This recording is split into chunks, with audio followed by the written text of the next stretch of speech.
روزہ رکھا ہوا ہے، نفلی روزہ رکھا ہوا ہے. کہتے میں اور پریشان ہوا، میں نے فوری طور پہ سوال کیا کہ اب تو کدھر جائے گا؟ تو کہنے لگا اب میں کہیں نہیں جاؤں گا، میرے ایک دن کا خرچہ میرے ماں باپ نے جو ڈیوٹی لگائی ہے وہ 3 دن آ رہے پورا ہو گیا ہے. اب میں باقی جو وقت بچے گا یا قرآن پاک کی تلاوت کروں گا یا محمد عربی پہ درود و سلام پڑھوں گا. میں نے کہا افطاری کر لینا. کہنے لگا مجھے مسجد بتا دو، میں جا کے اللہ اللہ کرتا ہوں، مجھے شام کو لے آنا. افطاری ہمارے ساتھ اس کی طے ہو گئی، مسجد چلا گیا. مغرب بعد لینے گیا تو کہنے لگا عشاء کے بعد آنا. اب تو میں نے پانی سے افطار کر لیا، کھانا کھانے جاؤں گا تو جماعت رہ جائے گی. کہتے ہیں عشاء کے بعد میں لایا، اس کو کھانا کھلایا. رات گہری ہو گئی تو میں نے کہا تو سو نہیں جاتا؟ کہنے لگا کوئی عرض نہیں، کبھی دور مزدوری کرنے نکل جاؤں تو رہ بھی جاتا ہوں، گھر والوں کو پتا ہے. کہتے میں نے مسافر خانہ کھولا، یوں سمجھیے ڈرائنگ روم بیٹھک میں نے کھولی، اس کو سلا دیا. میں اور میری بیوی اپنی معذور بیٹی کو روٹی دینے گئے اور ہم نے جا کے اس کو کھانا کھلایا جو ٹانگوں سے معذور تھی، اور ساتھ کہا کہ بیٹی آج بڑا پرہیزگار جوان ہمارا مہمان ہے. آج چڑھتی جوانی اور تقوی کی روشنی اس کے چہرے سے چمکتی ہے. کیا بات ہے، بڑے ہی اچھے گھرانے کا تربیت یافتہ ہے. کہتے ہیں بچی کو کھانا کھلا کے لوٹے، اپنے کمرے میں سو گئے، بیٹی اپنے کمرے میں لیٹ گئی. ترس گئے تھے کہ بیٹی قدموں پہ چلے. تہجد کا وقت ہوا تو دروازے پہ دستک ہوئی. بڑی بے چینی کے ساتھ اٹھے میاں بیوی، کون ہے؟ بیٹی کی آواز آئی ابا جی دروازہ جلدی کھولیں. کہتے ہیں کلیجے پھٹنے لگے، ذہن بکھرنے لگے. سوچے ہیں کہ وہ 2-1 منٹ ہمارے اوپر پہاڑ بننے لگے. دروازہ کھولا تو وہ بیٹی جس کے لیے ترس گئے تھے کبھی چلے گی، وہ اپنی ٹانگوں پہ کھڑی ہے. کبھی دوڑ کے ادھر جاتی، کبھی دوڑ کے ادھر آتی. بیٹیاں پریشانی کا فون کر دیں تو پھر بھی آنسو نکل آتے ہیں، اور بیٹی گھر میں خوشی آ جائے تو پھر بھی ماں باپ رو کے ہی شکر ادا کرتے ہیں. ان کے لیے روتے ہی رہتے ہیں. کہتے میں تڑپ گیا. بیوی بھی رونے لگی، بیٹے یہ کیا ہوا؟ ہم تو مایوس ہونے لگے تھے معاذ اللہ کہ اب تو ٹھیک نہیں ہوگی، کیا ہوا؟ کہنے لگے ابا جی اماں جی آپ نے بتایا نا نیک جوان آیا ہے، نیک آیا ہے. تو میں آپ چلے گئے تو میرے دل میں خیال آیا اے اللہ اگر وہ واقعی نیک ہے تو اس کے صدقے مجھے شفائی عطا فرما دے. یا ایھا الذین آمنوا اتقوا اللہ وابتغوا الیہ الوسیلہ، اے اللہ صحت ہی دے دے. کہتے ابھی میری دعا بھی پوری نہیں ہوئی کہ میرا وجود حرکت کرنے لگا، اور یہ دیکھو میں اٹھ کے کھڑا ہو گئی ہوں. کہتے ہیں ہم لوگوں نے یہ دیکھا تو بھاگے اس کے کمرے کی جانب. جب دروازے پہ ہاتھ رکھا تو دروازہ کھل گیا. آگے گئے تو پلنگ خالی تھا، ایک رکا چھوڑ گیا ہے. کہنے لگا مجھے پتا ہے میری حقیقت کھل گئی ہے، میں تو اللہ کا بندہ ہوں. اگر تمہیں مجھ سے ذرا بھی پیار ہو گیا ہے تو پھر میرے پیچھے نہ بھاگنا، اللہ کی بارگاہ میں جھک جانا، پھر گناہوں سے توبہ کر لینا. کہا وہ تربیت یافتہ جوان آیا ہے اور مجھے بدل گیا ہے. میرے بھائی ماں باپ کی ذمہ داری اولاد کو نکھارنا ہے، ان کو سنوارنا ہے. روزی روٹی کی ذمہ تو اللہ تبارک و تعالی نے لیا ہوا ہے. جو ڈیوٹی اللہ کی تھی وہ معاذ اللہ ہم نے اپنے ذمہ لے لی ہے. اولاد کو رزق حلال کی تربیت کریں، انہیں حکم دیں کہ وہ ہاتھ نہ پھیلائیں، انہیں کہیں کہ وہ محنت کر کے کھائیں، لیکن اصل تو ان کا اخلاق سنوارنا ہے. بچے ہمارے ان کی پوزیشن اتنی خراب ہو جاتی ہے، ہم لاڈ پیار میں اتنا ضدی کر لیتے ہیں. جب جس بچے کا ماں باپ کے ساتھ گزارا نہیں، بتلائیے وہ بیوی کے ساتھ گزارا کرے گا؟ جس کا ماں باپ کے ساتھ وقت نہیں گزرتا وہ بہن بھائیوں کے ساتھ گزارے گا؟ جس کا ماں باپ کے ساتھ وقت نہیں گزرتا وہ کولیگز کے ساتھ وقت گزارے گا؟ کس طرح وہ اپنے آپ کو، میرے نبی کریم سید عالم صلی اللہ علیہ وسلم نے ڈیوٹی لگائی کہ ماں باپ اپنے بچے کی تربیت کریں، انہیں اللہ سے جوڑیں. تکلیف میں وقت گزارا جناب اسماعیل نے. ایک روایت ایسی بھی ملتی ہے کہ 13 سال حضرت ابراہیم پلٹ کے گئے نہیں بیٹے کا پتہ لینے، لیکن جب بھی بیٹے نے ماں سے باپ کے بارے میں پوچھا کہ میرے والد کیوں نہیں آتے تو ماں نے ایک ہی لفظ کہا، بیٹے جناب ابراہیم اللہ کے نبی ہے اور اللہ کے حکم سے ہمیں چھوڑ گئے ہیں. ایسی تربیت، ایسی ٹریننگ بچے کے ذہن کو بدل ڈالا، اسے اللہ والا بنا لیا. اور ہمارے مفسرین نے بحث کی ہے کہ جناب اسماعیل جو اللہ کی راہ میں قربان ہونے کو تیار ہو گئے، ان کے سینے میں جو رب کریم کا اتنا پیار موجزن ہوا کہ وہ گردن کٹانے پہ تیار ہو گئے. تو فرماتے ہیں یہ تربیت جناب ہاجرہ کی تھی، یہ ٹریننگ حضرت وہ فیضان نظر تھا، یہاں کے مکتب کی کرامت تھی. سکھائے کس نے اسماعیل کو آداب فرزندی؟ میرے بھائی یہ جناب ہاجرہ نے تربیت دی. ایک بہت بڑے محدث ہیں، اتنے بڑے محدث ہیں کہ میرے نبی کریم کی مسجد نبوی میں وہ حدیث کے استاد رہے. حضرت ربیعہ بن عبد الرحمن نبی پاک کی مسجد نبوی میں حدیث کے استاد ہوئے. اور حضرت حسن بصری جو جناب علی کے شاگرد ہیں وہ بھی حضرت ربیہ کے شاگرد ہوئے. حضرت امام مالک جو 70 سال تک مدینہ اور مکہ میں حدیث پڑھاتے رہے وہ بھی حضرت ربیہ کے شاگرد ہیں. ان کے والد کا نام تھا عبد الرحمن فروغ. تاریخ بغداد میں لکھا ہے کہ بنو امیہ کے دور میں تابعین کے زمانے میں جناب عبد الرحمن بن فروغ گھر سے چلے گئے. ایک روایت ہے بچہ چھوٹا تھا, ایک روایت ہے بچہ ابھی ماں کے پیٹ میں تھا, جہاد کرنے چلے گئے. اس دور میں یہ جہاد ہوتا تھا کہ ایک علاقہ فتح کیا تو مسلمان اگلے علاقے میں چلے گئے, اگلا فتح کیا تو اگلے علاقے, ایک کے بعد دوسرے لوگ پلٹ کے نہیں آتے تھے. حضرت عبد الرحمن گئے 30,000 دینار بیوی کو دے گئے, کہنے لگے سنبھال کے رکھنا. اور جہاد کرنے نکلے تو 27 سال تک گھر ہی نہیں آئے, اور 27 سال کے بعد آئے تو حضرت ربیہ محدث بن چکے ہیں, مسجد نبی میں حدیث کے استاد ہیں, بیٹا بہت بڑا شیخ بن گیا. واپس آئے, ہاتھ میں نیزہ ہے, کالی داڑھی تھی ساری سفید ہو گئی, وجود بڑا تگڑا تھا, کمزوری آ گئی. آئے, نیزہ پکڑا ہوا ہے, گھوڑے پہ بیٹھے ہیں, مدینہ منورہ میں گھر ہے, دروازے پہ دستک دی. حضرت ربیہ نے دروازہ کھولا, اندر داخل ہونے لگے تو کہنے لگے بابا تو کدھر گھستا آ رہا ہے؟ کدھر؟ اس نے کہا تو پیچھے ہٹ, تو میرے مکان پہ کب سے قبضہ کر کے بیٹھا ہے. بات تیز ہونے لگی, آواز تھوڑی بزرگوں کی بلند ہونے لگی تو اندر سے زوجہ نے سن لیا. وہ دروازے کی اوٹ سے دیکھنے لگی تو پہچان گئی, کہنے لگی ربیہ پیچھے ہٹ جا, یہ کوئی غیر نہیں ہے, تیرے والد گرامی ہے, یہ تیرے والد ہیں. اندر آئے, باپ بیٹا ملے, عصر کی نماز کا وقت ہو گیا, بڑا روئے. 27 سال کے بعد باپ لوٹا, 27 سال کے بعد بڑے روئے. نماز کا وقت ہوا تو حضرت ربیہ جلدی سے وضو کیا, مسجد نبوی شریف چلے گئے. جناب عبد الرحمن فروغ نے ابھی کھانا وانا کھانا تھا, کھانا کھانے بیٹھے تو حکم دیکھے شوہر کیا کرتا ہے. یہ نہیں پوچھا کہ 27 سال حال کیا رہا, پوچھنے لگے میں تجھے 30,000 دینار دے گیا تھا, وہ کدھر ہے؟ تو زوجہ کہنے لگی کھانا کھا لو, عصر کی نماز پڑھ کے آؤ, پھر بتاتی ہوں پیسے کہاں ہیں. آپ کی رقم بڑی اچھی جگہ پہ محفوظ ہے. کہتے ہیں میں نماز پڑھنے مسجد گیا, عصر کی نماز کے بعد میرے نبی پاک کے منبر پر ایک نوجوان بیٹھا ہے. گھر میں تو ان کا انداز ٹوپی پہننے کا تھا نا, سادے عام لباس میں. مسجد نبی میں جبہ پہنا ہے, سر پہ امامہ ہے, خوبصورت لب و لہجے میں رسول اللہ کے منبر پر بیٹھ کر, نبی پاک کے منبر پر بیٹھ کر. پتہ نہیں آپ کو اس بات کی لذت نصیب ہو رہی ہے کہ نہیں, عام جگہ نہیں, نبی پاک کے حضور کے منبر پر بیٹھ کر نبی پاک کی حدیثیں سنا رہے ہیں. اتنا بڑا مقدر. کہتے ہیں حضرت امام مالک جیسے لوگ, خواجہ حسن بصری جیسے لوگ کاغذ قلم لے کے حدیثوں کی سماعت کر رہے ہیں, ان سے درس لے رہے ہیں. جناب عبد الرحمن کہتے ہیں میری نظر اٹھی, کچھ بوڑھا ہو گیا تھا, کچھ اس وقت وہ ٹوپی میں سادے لباس میں تھے, پہچان نہ پایا. ایک شخص سے پوچھا یار ہے تو جوان پر اس کے چہرے کی نورانیت میرے دل کو بھا گئی ہے تو جوان پر اس کا حدیثیں بیان کرنے کا انداز میری طبیعت کو گھائل کر گیا. یہ کون ہے جو نبی پاک کی مسجد میں بیٹھ کے حدیثیں بیان کر رہا ہے؟ تو کہتے ہیں امام مالک کہنے لگے بابا جی چپ کر جاؤ, ہمارے استاد کے بارے میں اونچے لب و لہجے میں بات نہ کرنا, دیکھتے نہیں کتنے لوگ بیٹھے ہوئے خاموشی سے. تو میں نے کہا مجھے بھی تو بتا دو نا ہے کون.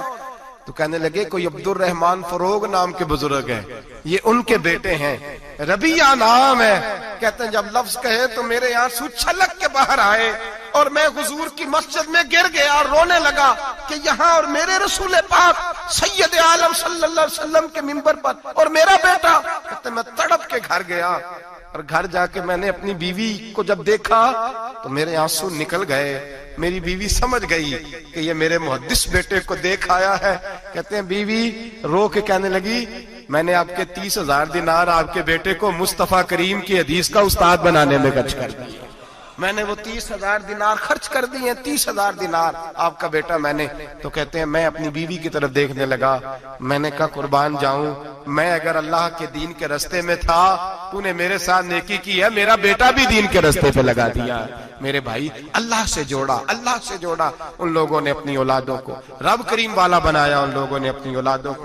اور پھر جب ارشاد فرمایا کہ چھوٹی چھوٹی برائی, ایک لقمہ حرام سے بھی وہ لوگ بچے.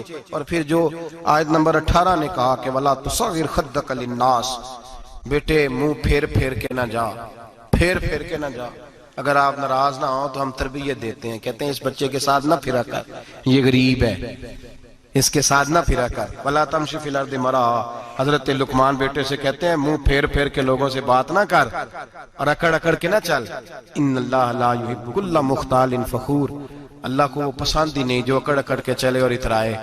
ابھی بھی رواج ہے کہتے ہیں دوستی لگانا تو اپنے برابر کے دوستوں سے، ایسے نہ ہو ہمارا سٹیٹس ہی نہیں، ابھی بھی وہ فرق، جو تو سید بھی ہو، مرزا بھی ہو، افغان بھی ہو، تم سبھی کچھ ہو، بتاؤ کہ مسلمان بھی ہو۔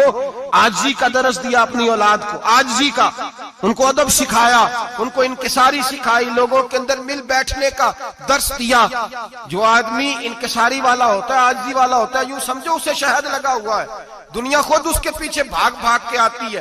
جو سب کے ساتھ اس نے سلوک کرنے کا عادی ہوتا ہے، لوگ اس کے گرویدہ ہو جاتے ہیں۔ لیکن جس آدمی کو آپ اکڑنا سکھا دیں، جس بچے کو آپ کہیں بس تو ہے اور کوئی بھی نہیں، اس کی اپنی زندگی بھی اس کے لیے پریشانی والی ہو جاتی ہے۔ میرے نبی رحمت سید عالم صلی اللہ تعالی علیہ وآلہ وسلم نے ارشاد فرمایا، کسی باپ نے اپنے بیٹے کو جو سب سے اچھا تحفہ دیا ہے وہ یہ ہے کہ اس نے اپنے بچے کو اچھا ادب سکھا دیا ہے، اپنے بچے کو اچھا۔ حضرت لقمان کہتے ہیں بیٹے منہ پھیر پھیر کے باتیں نہ کرنا، زمین پہ اکڑ اکڑ کے نہ چلنا، اللہ کو اکڑنے والے لوگ پسند۔ ہارون رشید نے امام نسائی کی ڈیوٹی لگائی کہ میرے بیٹے کو حدیث پڑھائیں گارا آ کے، تو امام نسائی کہنے لگے یہ نبی پاک کا دین ہے، یہ میں اس کو رسوا نہیں کر سکتا، جس نے پڑھنا ہے میرے پاس آ کے پڑھے، اور جہاں سب بچے بیٹھتے ہیں وہیں پڑھے۔ ہارون رشید کہنے لگا حضور آپ کیا سمجھتے ہیں، میں نے بھی تو آپ کو آزمانے کے لیے یہ جملہ کہا تھا، یہ وہیں آ کے پڑھے گا جہاں سارے غریبوں کے بچے پڑھتے ہیں۔ اب تو روز استاد کٹہرے میں کھڑا ہوتا ہے، اسکول کے استاد کا تو مجھے نہیں پتا، پہلے مدرسے کا استاد تو روز بیچارہ ہاتھ باندھ کے چودھری صاحب نے کہنے سے میرے منڈے نو مارے تو 8,000 کا مولوی ہے، اور میرا بیٹا تو 8,000 کے روز گول گپے کھا جاتا ہے، میرے بیٹے کو تو نے مارا ہے، تجھے اپنی حیثیت کا پتہ ہے؟ روز استاد کٹہرے میں کھڑا ہوتا ہے۔ بچے فری میں مفت میں حافظ جی مفت میں حفظ کراتے ہیں، خدا جانے محتمم کتنی مشکل سے ادارہ چلاتا ہے، اور بچے کے ماں باپ آ کہتے ہیں بلاؤ مولوی صاحب کو، اس کی طاقت کیسے ہوئی میرے بچے کو مارا ہے؟ وہ مولوی وہ جو کل دانے لینے آیا تھا وہ آج میرے بچے کو مارے گا؟ یہ رویہ ہے ہمارا۔ ہارون رشید بادشاہ نے اپنے بیٹے کو امام نسائی کے پاس پڑھنے بٹھایا۔ ایک دن حضرت کہاں لوگ کہتے بس بیٹے ٹھیک ہے، سیدھا سیدھا تو دین سیکھ کے آیا، ایسے کسی درویش کا مرید ہونا اور کسی عالم کی نوکری کرنا، اب تو بالکل ٹھیک ہے، پیر اساں بھی رکھے نے، یہ کہ تیرا طریقہ ہے، تو پیچھے لگ گیا ہے، یہ کس طرح کا تیرا رویہ ہے؟ ہارون رشید بادشاہ، ہارون رشید وقت کا مطلق العنان بادشاہ، امام نسائی ان کے بیٹے کے استاد ہیں، امام نسائی رحمت اللہ علیہ کے پاس بیٹا پڑھتا ہے۔ ہارون رشید گزر رہا تھا تو بیٹا وضو کرا رہا ہے، شہزادہ وضو کرا رہا ہے استاد جی کو، اور پیر دھلا رہا ہے۔ ہارون رشید گھوڑے سے گزرا تو اس نے دیکھا خانقاہ کے باہر، مدرسے کے باہر استاد جی وضو کر رہے ہیں اور بیٹا وضو کرا رہا ہے، سراہی پکڑی ہے، لوٹا پکڑا ہے، استاد جی پیر دھو رہے ہیں۔ ہارون رشید غصے سے اترا، ساتھ بہت سارے سپاہی تھے، انہوں نے کہا کہ یہ مولوی کو مارے گا، مولوی کو مارے گا کہ تو کس طرح میرے بیٹے سے یہ کام کاج کرا رہا ہے؟ کہتے نیچے اترے اور ہارون رشید نے جا کے نا زور سے ایک تھپڑ اپنے بیٹے کے چہرے پہ مارا۔ بیٹا کہنے لگا ابا جی میری غلطی کیا ہے؟ فرمانے لگے تجھے پتہ ہی نہیں تو کس شخص کے پاس پڑھتا ہے؟ تو پانی ڈال رہا ہے، تیرے استاد کو اپنے ہاتھوں سے اپنے پیر دھونے پڑ رہے ہیں۔ بیوقوف، ایک ہاتھ سے پانی ڈال اور دوسرے ہاتھ سے استاد کے پیر دھو، تجھے پتہ ہی نہیں کہ یہ شخص جب نبی پاک کی حدیثیں بیان کرتا ہے تو کئیوں کو مصطفیٰ کا دیدار نصیب ہو جاتا ہے۔ یہ پتہ نہیں تو کس محدث کا شاگرد ہے؟ ایک ہاتھ سے پیر پہ پانی ڈال، دوسرے ہاتھ سے دھو، اس لیے کہ باندھ علموں جو کرے فقیری وہ کافر مرے دیوانہ ہو۔ اگر تو نے دنیا میں کامیاب ہونا ہے تو اس سے فیض علم حاصل کر، بیٹے یاد رکھ، اگر تو اس کی بارگاہ میں حاضری دے گا تو تو آگے بڑھے گا۔ حضرت عمر بن عبدالعزیز کتنا بڑا شخص ہے، ثانی عمر کہا گیا، ثانی عمر کہا گیا۔ حضرت عمر بن عبدالعزیز رحمت اللہ علیہ، حضرت صالح بن کسان ایک محدث تھے مدینے کے، ان کے شاگرد تھے۔ بچوں کو ہم آج ہی کہاں بچے ادب کرتے ہیں ساتھ جا کہاں ادب کرتے؟ ایک اسٹوڈنٹ مجھے کہنے لگا جی ہم ادب کرتے تھے جب تک استاد ٹیوشن نہیں لیتے تھے، اب استاد بھی تو ٹیوشن لے کے پڑھاتے ہیں۔ اور میں نے کہا خدا کے بندے کیا دے سکتا ہے تو استاد کو؟ حضرت علی فرماتے ہیں جس نے ایک لفظ پڑھایا مجھے گلی میں کھڑا کر کے بیچ بھی سکتا ہے، تو نے قیمت کیا ڈالی ہے؟ استاد کچھ بھی کر لے، استاد نے تو استاد ہی رہنا ہے نا میرے بھائی، لیکن وہ لب و لہجہ ہمارا موجود ہے۔ مجھے ایک دفعہ میرے کالج کے لوگوں نے بلایا، کہنے لگے آپ یہاں بھی پڑھے ہوئے ہیں اور مدارس میں بھی، تو ذرا فرق بیان کریں کالج کا اور مدرسے کا، کچھ بیان کریں۔ میرے ٹیچرز بھی تھے بہت سارے، تو میں نے کہا معذرت کے ساتھ یہاں تو بڑا مشکل ہو جائے گا بات کرنا، لیکن ایک جملہ میں نے مدرسے اور کالج میں ایک فرق محسوس کیا ہے۔ ہمارا مدرسے کا طالب علم آج بھی ہمارے جوتے اٹھا کے آگے رکھتا ہے، وہ آج بھی استاد کی موٹر سائیکل کو ٹاکی مارتا ہے، آج بھی صاف کرتا ہے۔ ہمارا مدرسے کا طالب علم آج بھی استاد کو پشت نہیں کرتا، لیکن کالج کا طالب علم پوچھتا ہے اسلامی آتلا آیا ہے، انگریزی والا آیا ہے؟ میں نے کہا اس کے تو لب و لہجے میں ادب نہیں ہے۔ اس لیے میں نے دونوں جگہ وقت گزارا تو میں سمجھا ہوں بڑے حالات خراب ہیں مدرسوں میں بھی۔ اب وہ کیفیت نہیں رہی جو بزرگوں کی تھی، لیکن پھر بھی اگر ادب ہے تو مدارس میں ابھی بھی ہے، ابھی بھی خانقاہوں میں ادب ہے، یہاں ابھی بھی خیر کی توقع موجود۔ وہاں سے تو رخصت ہو گیا، وہاں تو معاملہ اور طرح کا ہو گیا الا ماشاءاللہ۔ حضرت عمر بن عبدالعزیز جناب صالح بن کیسان کے پاس پڑھتے تھے، اسٹوڈنٹ تھے، اور پھر بعد میں آپ ان کے مرید بھی ہوئے، باقاعدہ درس لیتے تھے طریقت کا۔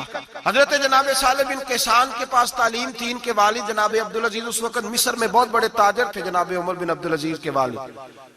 تو ان کے پاس چھوڑ گئے، کہا میرے بیٹے کی صرف ان کو دین نہ پڑھانا، اس کی روحانی تربیت بھی کرنا۔